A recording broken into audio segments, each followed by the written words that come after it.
નમસ્કાર, India news ગુજરાતમાં આપનું સ્વાગત છે। સમાચારની શરૂઆત કરીએ તો સૌથી પહેલા મહત્વના સમાચાર છે કે 15મી ગુજરાત વિધાનસભામાં ચૂંટાયેલી નવી સરકારે પોતાની કામગીરી શરૂ કરી દીધી છે। ત્યારે હવે આ જ કામગીરીના ભાગરૂપે ભાજપ દ્વારા વિધાનસભાના સ્પીકર તરીકે શંકર ચૌધરીનું નામ નક્કી કરવામાં આવ્યું છે।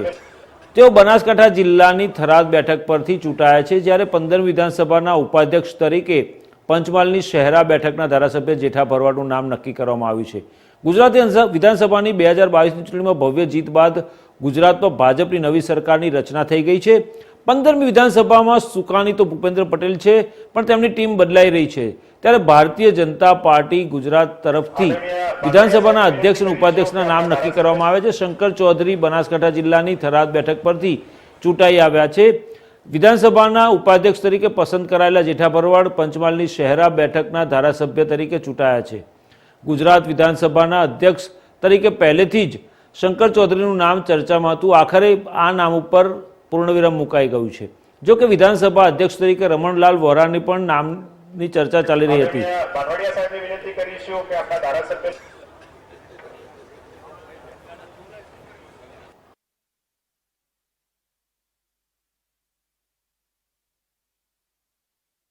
ભરવાડનું નામ ચર્ચામાં હતું। આખરે તેમના નામ પર પણ મહોર વાગી ગઈ છે।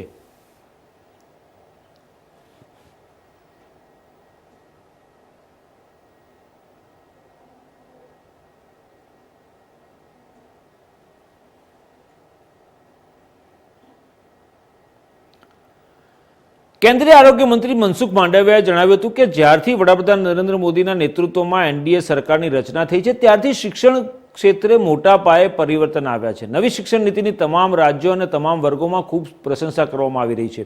તેમણે ઉમેર્યું કે કોવિડ દરમિયાન પણ શિક્ષણ બંધ ન થાય તે માટે ઘણી પહેલ કરવામાં આવી હતી। તમે QR કોડના આધારે દીક્ષા પોર્ટલ પરથી કોઈપણ પુસ્તક વાંચી શકો છો। બીજી સ્વયં પ્રભા ટીવી ચેનલ શરૂ કરવામાં આવી હતી, જેથી 1 થી 12 સુધીના વિદ્યાર્થીઓ ટીવી દ્વારા શિક્ષણ મેળવ્યું હતું। 2.5 લાખ શાળાઓમાં 4.5 લાખથી વધુ શૌચાલય બનાવવામાં આવ્યા હતા, જેના કારણે છોકરીઓમાં ડ્રોપઆઉટ રેશિયો 17% ઘટીને 13% પહોંચી ગયો છે। તેમણે જણાવ્યું કે જ્યારે મોદી વડાપ્રધાન બન્યા ત્યારે દેશમાં મેડિકલ ક્ષેત્રે 31,000 પીજી સીટો હતી, જે હવે વધીને 63,000 જેટલી થઈ ગઈ છે। એટલે કે છેલ્લા 8 વર્ષમાં 105%નો વધારો થયો છે। જ્યારે આજે મેડિકલ કોલેજોની સંખ્યા લગભગ બમણી થઈ ગઈ છે, જેમાં 2014માં 387 હતી, જે 2022માં વધીને 648 થઈ ગઈ છે। માંડવિયાએ વધુમાં કહ્યું કે દેશને સારા ડોક્ટર્સ મળી રહે છે। વડાપ્રધાન નરેન્દ્ર મોદીની સરકારે બધાને શિક્ષણની તકો પૂરી પાડવાના પ્રયાસો કરે છે, તેની દેશમાં પ્રશંસા થઈ રહી છે। मोदी जी के नेतृत्व में 2014 में जब से एनडीए की सरकार बनी, तब से एजुकेशन सेक्टर में बहुत बड़ा बदलाव हुआ है। न्यू एजुकेशन पॉलिसी की देश में सभी राज्य में, सभी वर्ग में बहुत सराहना हो रही है। कोविड के दरमियान भी एजुकेशन रुके नहीं, इसलिए कई इनिशिएटिव लिए गए। दीक्षा पोर्टल के माध्यम से one nation one digital platform के माध्यम से कोई भी बुक QR कोड के आधार पर आप स्टडी कर सकते हो।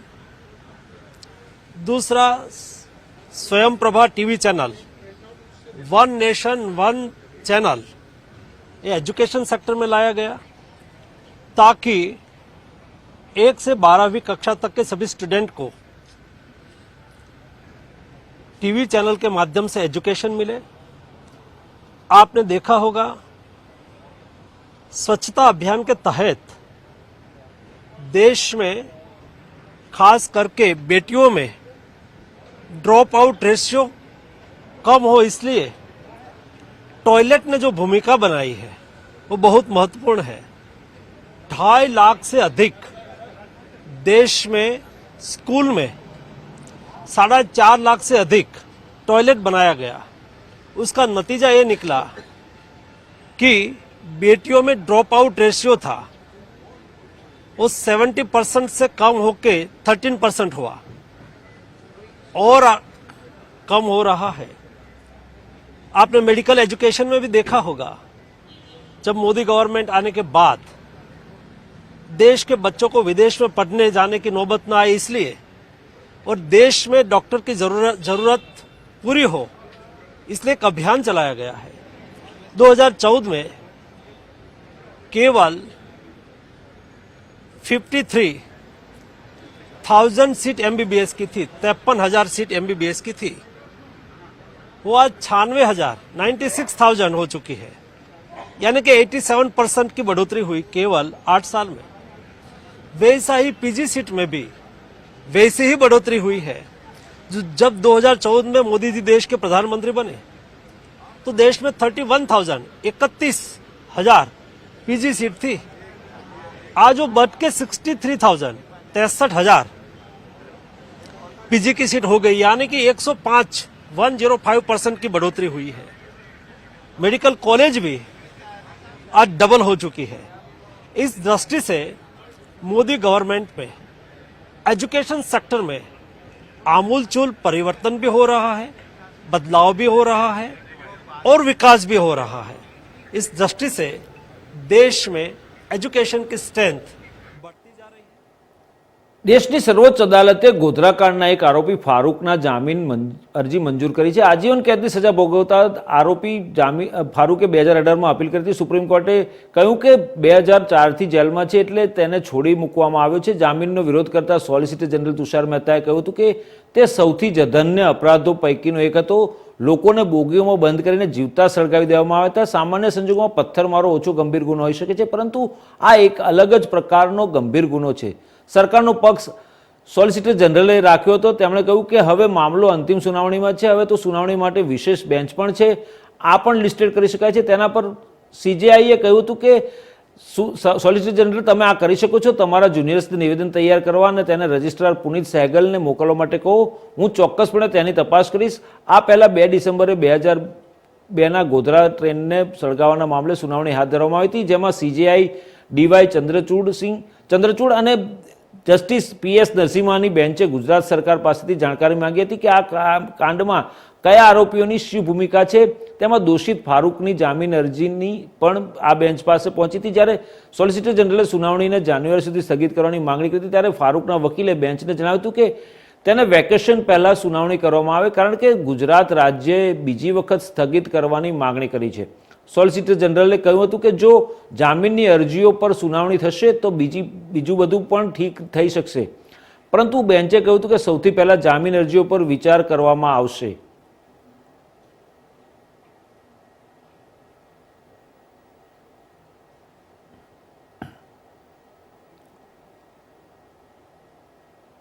બાલાસિનોરમાં સામૂહિક ધર્મ પરિવર્તનનો કિસ્સો પ્રકાશમાં આવ્યો છે। ગત રવિવારના રોજ પોરબંદરથી આવેલા ધર્મગુરુ દ્વારા નડિયાદ, આણંદ, બાલાસિનોર અને પંચમહાલ જિલ્લામાંથી આવેલા 45 લોકોનું ધર્મ પરિવર્તન કરાવ્યાની વાતે ચકચાર મચી ગઈ હતી।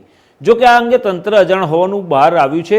બાલાસિનોરમાં આવેલી હોટલ ગાર્ડન પેલેસ ખાતે રવિવારે ધર્મ પરિવર્તન માટેનો કાર્યક્રમ યોજવામાં આવ્યો હતો, જેમાં પોરબંદરથી આવેલા બૌદ્ધ ધર્મના ધર્મગુરુ ભતે પ્રગારત્ર થોરોની હાજરીમાં બાલાસિનોર નગરના રોહિતવાસના 7, મહીસાગર, ખેડા અને પંચમહાલ જિલ્લાના મળી કુલ 45 લોકોએ હિન્દુ ધર્મમાંથી બૌદ્ધ ધર્મમાં પરિવર્તન કર્યું હતું।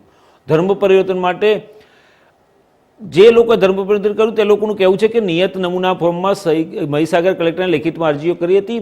1 મહિના અગાઉ અરજી કરી હતી, પરંતુ કાયદામાં જોગવાઈ છે કે અરજી કર્યાને 1 મહિના સુધી કોઈ જવાબ ન મળે તો તે પરમિશન મળ્યા બરાબર છે। એટલે અરજી કર્યાને 1 મહિનો થઈ ગયો હતો અને અમારી પાસે મરજી મુજબ પરિવર્તન અને અમારી મરજી મુજબ અમે પરિવર્તન કર્યું છે, અને આમાં સરકાર તરફથી એટલે કે કલેક્ટર તરફથી કોઈ જવાબ ન મળતા જે કાયદો કહે છે કાયદા પ્રમાણે અમને મંજૂરી મળી ગઈ હોય એવું માનવામાં આવ્યું છે।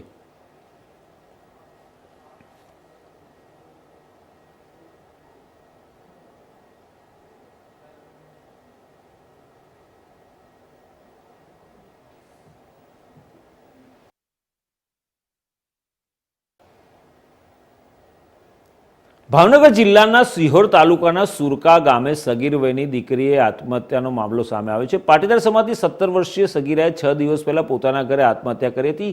સુરકા ગામના 3 વ્યક્તિઓએ સગીરાને પરેશાન કરી આત્મહત્યા કરવા માટે મજબૂર કરતા પોલીસે 3 વ્યક્તિઓ વિરુદ્ધ ફરિયાદ નોંધી છે। આત્મહત્યા બાદ સમાજના આગેવાનો અને પરિવારજનો ન્યાયની માંગ સાથે ભાવનગર ડીએસપી કચેરી પહોંચ્યા હતા. સિહોર પોલીસ દ્વારા 3 વ્યક્તિઓ વિરુદ્ધ પોક્સો અને 306 મુજબનો ગુનો નોંધવામાં આવ્યો છે.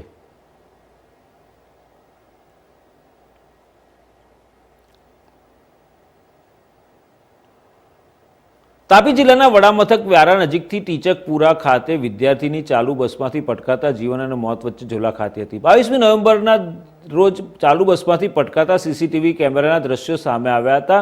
સીસીટીવીમાં જે રીતે વિદ્યાર્થીની પટકાઈ હતી તે જોતા તેનું જીવવું મુશ્કેલ લાગે એ સ્વાભાવિક છે. દીકરીને તાત્કાલિક અસરથી સુરતની ખાનગી હોસ્પિટલમાં સારવાર માટે ખસેડવામાં આવી હતી. ત્યારબાદ દીકરીને વેન્ટિલેટર પર મૂકવામાં આવી હતી. તેની સ્થિતિ સુધરતા ઓક્સિજન પર આઈસીયુમાં રાખવામાં આવી છે. માંડવી તાલુકાના વાઘનેરા ગામની પિતાની છત્રછાયા ગુમાવનારી યુવતી અકસ્માતમાં ભોગ બની હતી. ગરીબ ઘરની દીકરી માત્ર એક તેના દાદાના સહારે રહેતી હતી.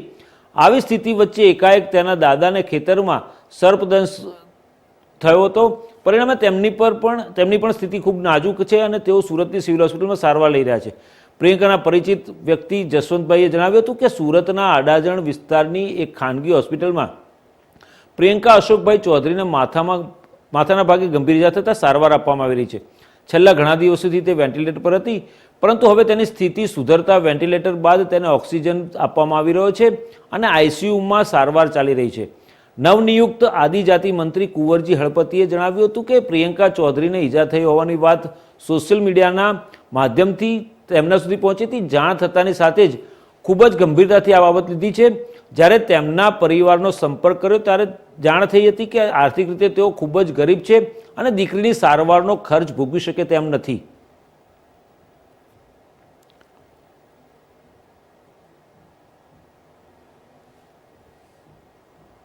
અમદાવાદનું Sardar Vallabhbhai Patel international airport air traffic મામલે હવે મુંબઈ દિલ્હી એરપોર્ટની સમકક્ષ બની ગયું છે. અમદાવાદ એરપોર્ટે ગત મહિનામાં 1164 નોન શિડ્યુલ મૂવમેન્ટ ઓપરેટ કરીને નવો રેકોર્ડ સ્થાપિત કર્યો છે.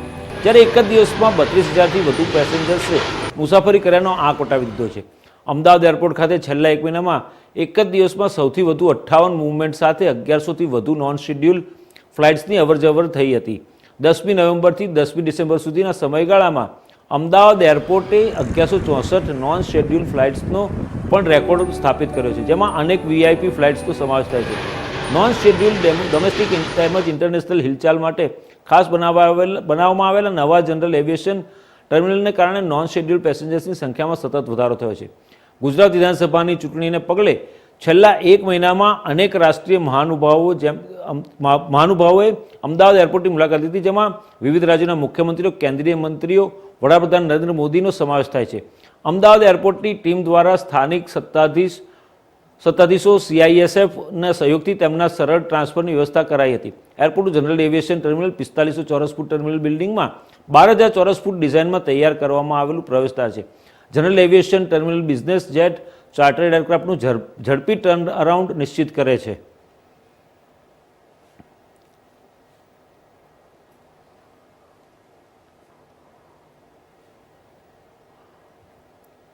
મોરબી નગરપાલિકાનો વેરા વસૂલાત વિભાગે વેરા વસૂલાત માટે હવે કડક ઝુંબેશ હાથ ધરી છે, જેમાં માર્ચ એન્ડિંગને કારણે 3 મહિના બાકી હોય નગરપાલિકાએ વેરા વસૂલાત માટે કમર કસી છે. 50,000થી વધુ કરદાતાઓને બિલ આપવાની કવાયત પણ હાથ ધરી છે અને હાલ 250 જેટલા કરદાતાઓને નોટિસ ઇસ્યુ કરી કરવેરા ભરી જવા તાકીદ કરી દેવામાં આવી છે. મોરબી નગરપાલિકા હવે માર્ચ એન્ડિંગ પહેલાં જ વેરા વસૂલાત માટે ખૂબ જ સક્રિય થઈને આકરી કાર્યવાહીના નિર્દેશ આપી રહી છે. નગરપાલિકાનું નાણાકીય વર્ષ માર્ચમાં પૂરું થવાને હવે 3 જ મહિના જેવો સમય બાકી હોવાથી તંત્રએ બાકી વેરા વસૂલાત કરવા માટે ધડાધડ નોટિસ ઇસ્યુ કરવાની કાર્યવાહી પણ હાથ ધરી દીધી છે, જેમાં નગરપાલિકા દ્વારા 50,000થી વધુ કરદાતાઓને બિલ મોકલવામાં આવે છે, તો 1 લાખથી વધુ રકમના 250 કરદાતાઓને નોટિસ આપવામાં આવી છે. હાલ 75,000થી વધુ આસામીઓમાંથી 19,000 આસામીઓ રૂપિયા 7.82 કરોડના કરવેરા ભરી ગયા છે અને 21.98 કરોડના કરવેરા બાકી હોય. આ વેરા વસૂલાત માટે તંત્ર અત્યારથી જ ઊંધા માથે થયું છે.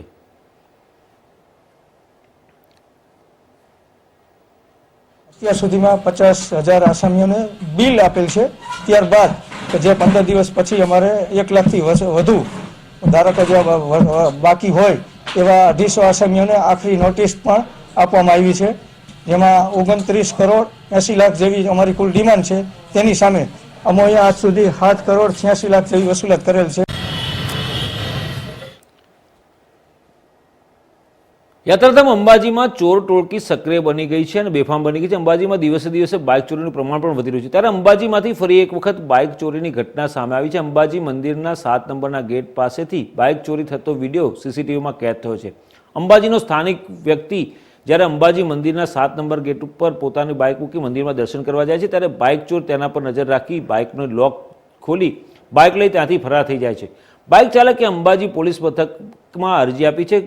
અંબાજી ગામમાંથી બાઇક ચોરીની ઘટનાઓ વધી રહી છે, જેને લઈને અંબાજીના સ્થાનિક લોકોમાં ભયનો માહોલ સર્જાયો છે. અંબાજી પોલીસ દ્વારા ચોરો પર લગામ લગાવવામાં આવે તેવી સ્થાનિકોની પણ માંગણી ઉઠવા પામી છે.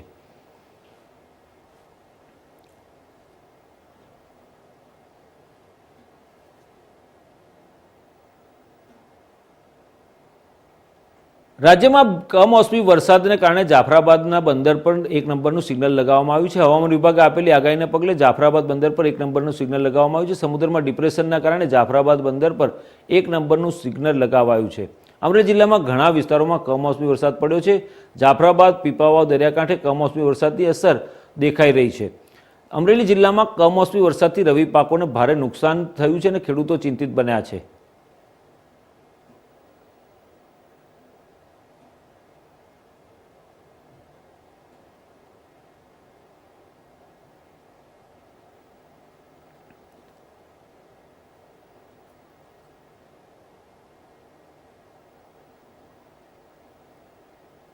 ગુજરાતના હવામાનમાં એકાએક પલટો આવ્યો છે. રાજ્યના અનેક વિસ્તારોમાં કમોસમી વરસાદ થયો છે. કમોસમી વરસાદને લઈને ખેડૂતોમાં ચિંતાના વાદળો ઘેરાયા છે.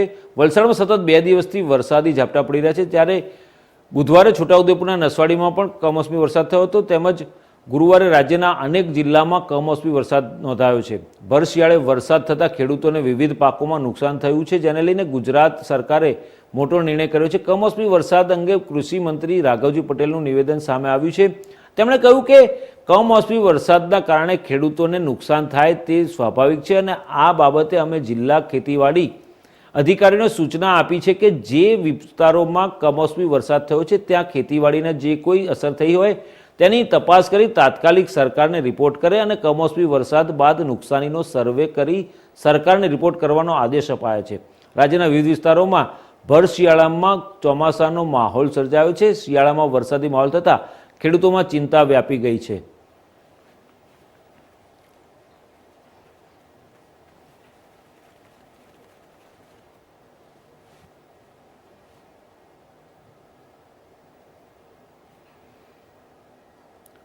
અરુણાચલ પ્રદેશના તવાંગમાં 9 ડિસેમ્બરે ભારત ચીનના સૈનિકો વચ્ચે અથડામણ થઈ હતી. આ પછી ચીને તવાંગથી 155 કિલોમીટર દૂર સિગાંસે પીસ એરપોર્ટ પર 10 એરક્રાફ્ટ તૈનાત કર્યા છે. એલએસી નજીકના આ નાગરિક એરપોર્ટ પર ચીનની સૈન્ય ગતિવિધિઓ જોવા મળી હતી. તેને લગતી સેટેલાઇટ તસવીરો પણ સામે આવી છે. હવે ભારતીય વાયુસેના ગુરુવારથી એલએસી પાસે 2 દિવસીય યુદ્ધાભ્યાસ કરવા જઈ રહી છે. લશ્કરી કવાયતને ધ્યાનમાં રાખીને નોર્થ ઇસ્ટમાં 15-16 ડિસેમ્બર માટે નો ફ્લાય ઝોન જાહેર કરી દેવામાં આવ્યો છે. આસામના તેજપુર, છાબુઆ, જોરહાટ અને બંગાળના હાશીમારા એરબેઝ ખાતે તૈનાત લડાકુ વિમાનો કવાયતમાં ભાગ લઈ રહ્યા છે. વાયુસેના દ્વારા જારી કરવામાં આવેલા નિવેદન અનુસાર આ એક નિયમિત કમાન્ડ લેવલની કવાયત છે અને તેનું આયોજન તવાંગ અથડામણ પહેલાં સારી રીતે કરવામાં આવ્યું હતું. કવાયત દરમિયાન પૂર્વીય ક્ષેત્રમાં તૈનાત એરક્રાફ્ટની સજ્જતાની સમીક્ષા પણ કરવામાં આવશે. અહેવાલ અનુસાર સુખોઈ 30, MKI અને રાફેલ જેટ સહિત એરફોર્સના ફર્સ્ટ લાઇન ફાઇટર જેટ્સ આ કવાયતનો ભાગ હશે.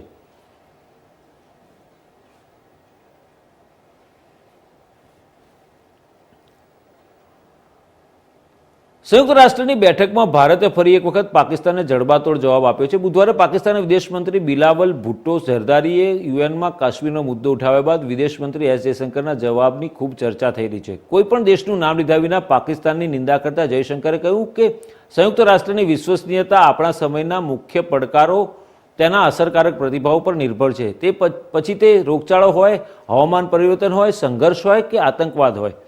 ભારતના વિદેશ મંત્રી જયશંકરે કહ્યું હતું કે દુનિયા જેને અસ્વીકાર્ય માને છે તેને ન્યાય ઠેરવવાનો પ્રશ્ન ઊભો થવો જોઈએ નહીં. પાકિસ્તાન તરફ ઇશારો કરતા તેમણે કહ્યું હતું કે આ ચોક્કસપણે સરહદ પારના આતંકવાદને પ્રાયોજિત દેશને લાગુ પડે છે. તેમણે કહ્યું કે ઓસામા બિન લાદેનને હોસ્ટ કરવો કે પડોશી દેશની સંસદ પર હુમલો કરવો તે આ કાઉન્સિલ સમક્ષ ઉપદેશ આપવા માટે પુરાવા તરીકે કામ કરી શકે નહીં. જયશંકરની પ્રતિક્રિયા તે પછી આવી જ્યારે ભુટ્ટોએ યુએનએસસીની બેઠક દરમિયાન કાશ્મીરનો મુદ્દો ઉઠાવ્યો હતો, જે ભારતના ડિસેમ્બરમાં પ્રમુખ પદ હેઠળ ન્યૂ ઓરિએન્ટેશન ફોર રિફોર્મ્ડ મલ્ટીલેટરલિઝમ પર ચર્ચા કરવા માટે બોલાવવામાં આવી હતી. પાકિસ્તાનના વિદેશમંત્રીએ કહ્યું કે સંયુક્ત રાષ્ટ્ર સુરક્ષા પરિષદ આંતરરાષ્ટ્રીય શાંતિ અને સુરક્ષા જાળવવા માટે પ્રાથમિક રીતે જવાબદાર છે. આ તરફ જયશંકરે કહ્યું હતું કે સુરક્ષા પરિષદની છત્રછાયા હેઠળ બહુપક્ષીય ઉકેલો શાંતિને પ્રોત્સાહન આપવા અને સંઘર્ષોના ઉકેલ માટે સૌથી અસરકારક અભિગમ પૂરો પાડે છે. વિવાદના પક્ષકારો એક દિવસ પર બહુપક્ષીય પ્રક્રિયા બહુપક્ષીય સુધારાની હિમાયત કરી શકતા નથી અને બીજા દિવસે દ્વિપક્ષીય માર્ગ પર આગ્રહ રાખે છે અને અંતે એકપક્ષીય કાર્યવાહીનો અમલ કરે છે. તો વળી સુરક્ષા પરિષદમાં ભારતના સમાવેશની માંગ વચ્ચે ભુટ્ટોએ કહ્યું કે યુએનએસસીમાં નવા સ્થાયી સભ્યો ઉમેરવાથી સંખ્યાત્મક રીતે યુએનના મોટાભાગના સભ્ય દેશોની સુરક્ષા પરિષદમાં હાજર રહેવાની શક્યતાઓ ઓછી થઈ જશે. આપણે સૌની સાર્વભૌમ સમાનતાનું પાલન કરવું જોઈએ, અમુકની સર્વોપરિતાનું નહીં.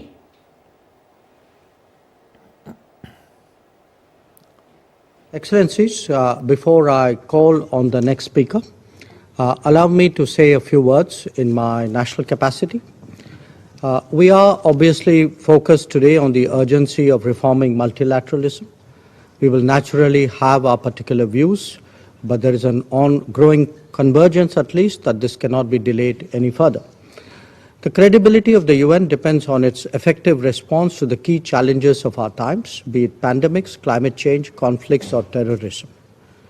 While we search for the best solutions, what our discourse must never accept is the normalization of such threats. The question of justifying what the world regards as unacceptable should not even arise. That certainly applies to state sponsorship of cross-border terrorism. Nor can hosting Osama bin Laden and attacking a neighboring parliament serve as credentials to sermonize before this council.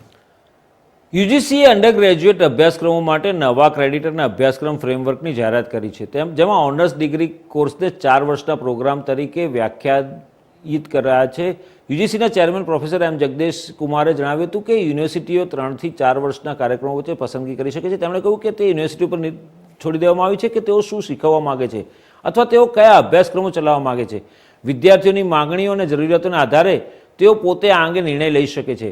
યુજીસીએ બહાર પાડેલા નવા અભ્યાસક્રમ અંતર્ગત નિયમોમાં રાહત રહેશે અને વિદ્યાર્થીઓને વધુ સુવિધાઓ મળી શકશે.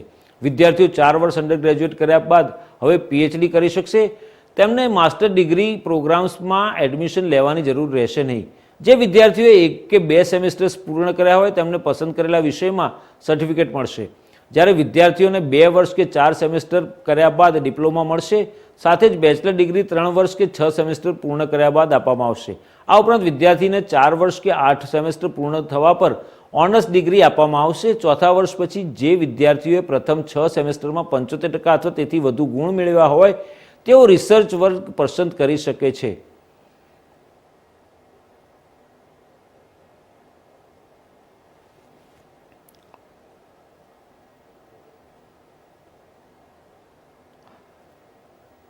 ડીસાના ધારાસભ્ય પ્રવીણ માળી ચૂંટાયા બાદ તરત જ એક્શન મોડમાં આવી ગયા છે અને ડીસાના વિકાસ માટે સતત પ્રયાસો કરવાનું શરૂ કરી દીધું છે. વિકાસની આગવી દ્રષ્ટિ ધરાવતા ધારાસભ્ય પ્રવીણ માળી ડીસાને વિકાસના ઉચ્ચ આયામ પર પહોંચાડવા માટે સતત પ્રયાસો કરી રહ્યા છે. જેમાં પ્રવીણ માળીએ ડીસા સિવિલ હોસ્પિટલની જાત મુલાકાત લીધી હતી. પ્રવીણ માળી સાથે ગુજરાત વેરહાઉસિંગ કોર્પોરેશનના પૂર્વ ચેરમેન મગનલાલ માળી, બનાસકાંઠા જિલ્લા ભાજપના પૂર્વ મહામંત્રી અમૃતલાલ દવે, ડીસા પાલિકા પ્રમુખ રાજુભાઈ ઠક્કર ઉપસ્થિત રહ્યા હતા. જેમાં ડીસા સિવિલ હોસ્પિટલમાં સારવાર લઈ રહ્યા દર્દીઓ સાથે રૂબરૂ મુલાકાત લઈ તેમના ખબરઅંતર પૂછ્યા હતા અને સિવિલ હોસ્પિટલમાં દર્દીઓને પડતી તકલીફોનું નિરીક્ષણ કર્યું હતું. ત્યારબાદ ડીસા સિવિલ હોસ્પિટલના સ્ટાફ સાથે બેઠક યોજી હતી, જેમાં સિવિલ હોસ્પિટલને કઈ કઈ વસ્તુની જરૂરિયાત છે તે અંગે ચર્ચા કરી ડીસા સિવિલ હોસ્પિટલને મલ્ટી સ્પેશિયાલિટી હોસ્પિટલ બનાવવાની ખાતરી આપી હતી.